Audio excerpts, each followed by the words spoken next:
السلام علیکم ورحمۃ اللہ وبرکاتہ۔ آج ایسی ہستی کا نام لے رہا ہوں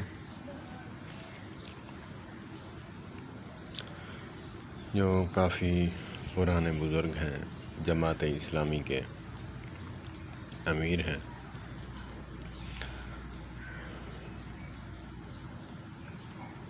مولانا ابوالعالیٰ مودودی رحمۃ اللہ تعالی علیہ کا پیارا جملہ ہے۔ وہ فرماتے ہیں، اسلام میں تو داڑھی ہے، داڑھی میں اسلام نہیں۔ میں وہ بات نہیں کروں گا کہ لوگوں نے اس پر اعتراض کتنا کیا اور تنقید کی، لعن طعن کی۔ اپنے عقل کے اوپر ماتم کرنے کی بجائے دوسروں پر تنقید اور انگلی اٹھانا ہمارا وتیرہ ہے۔ وہ فرماتے ہیں کہ اسلام میں تو داڑھی ہے، داڑھی میں اسلام نہیں۔ اور آسان اور بہترین جو اس کی تشریح ہے وہ یہ ہے کہ ہر داڑھی والے میں اسلام نہیں۔ ہر داڑھی والا جو ہے وہ مولوی نہیں ہوتا، قاری نہیں ہوتا، حافظ نہیں ہوتا، عالم نہیں ہوتا۔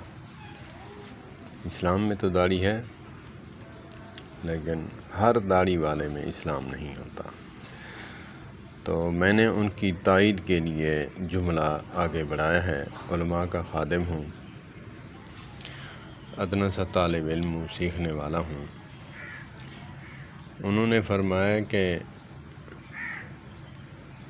ہر داڑھی والا عالم نہیں ہوتا، قاری نہیں ہوتا۔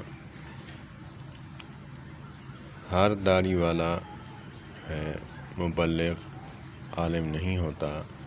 میں نے جملہ بڑھاتے ہوئے کہا کہ بالکل آپ نے بجا فرمایا، مگر میں اس کو آگے بڑھاتے ہوئے کہتا ہوں کہ ہر داڑھی مونڈا بے دین بھی نہیں ہوتا۔